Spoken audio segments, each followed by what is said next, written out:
Bonjour à tous et bienvenue sur ce deuxième épisode sur les guerres du pétrole. Nous nous limiterons à la Seconde Guerre mondiale, qui est une guerre directement liée à la prise de contrôle de ressources pétrolières.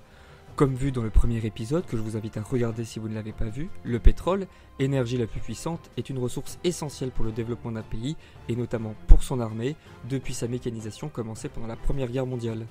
Les deux puissances expansionnistes que sont l'Allemagne et le Japon ne disposent pas sur leur sol de ressources pétrolières, ce qui limite leur croissance et entraîne un besoin d'espace vital, en fait un besoin d'accès à des ressources stratégiques.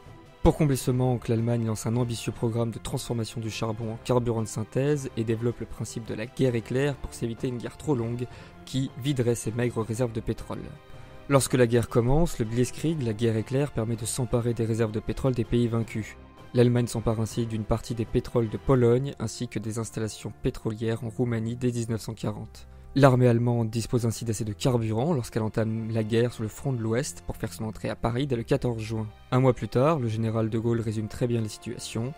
Et les armées foudroyées aujourd'hui par la force mécanique pourront être battues dans l'avenir par une force mécanique supérieure, le destin du monde est là. Le Japon, tout aussi dénué de pétrole sur son territoire, doit s'emparer des Indes néerlandaises, autrement dit les Philippines, premier producteur de la région.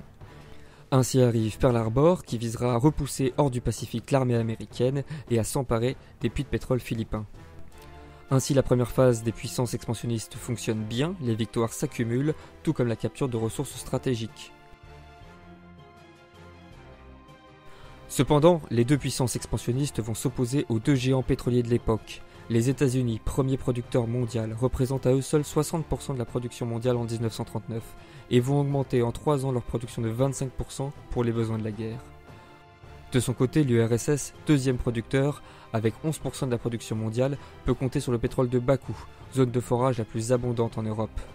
L'offensive Barbarossa déclenchée par l'Allemagne contre l'URSS vise à s'emparer, à travers l'offensive de Stalingrad, du pétrole de Bakou, pour être ainsi capable de faire la guerre aux États-Unis. Cependant, alors même que l'Allemagne divise son armée pour s'emparer des puits au plus vite, son armée est retardée par des pannes d'essence à répétition. La longueur du flux logistique nécessaire pour alimenter la machine de guerre allemande en territoire soviétique ne permet plus la guerre éclair.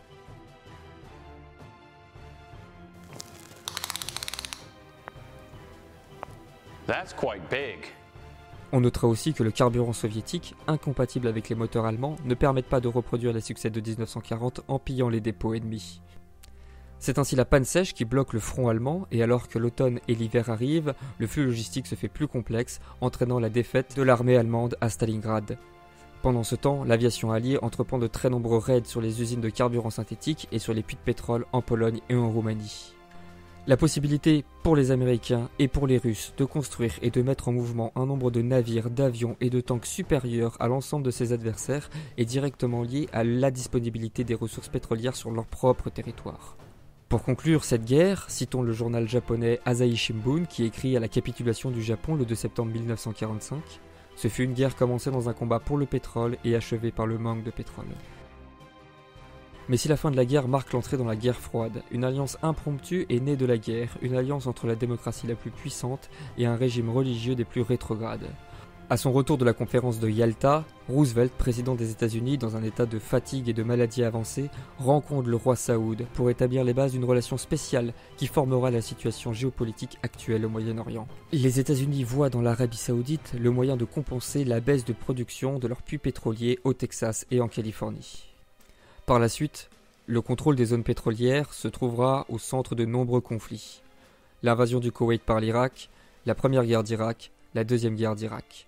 Et c'est la fin de cet épisode, merci de l'avoir suivi. Par souci de vulgarisation, je n'ai abordé ici que très rapidement des événements qui méritent indubitablement une analyse plus poussée. Mais la guerre du pétrole est toujours d'actualité.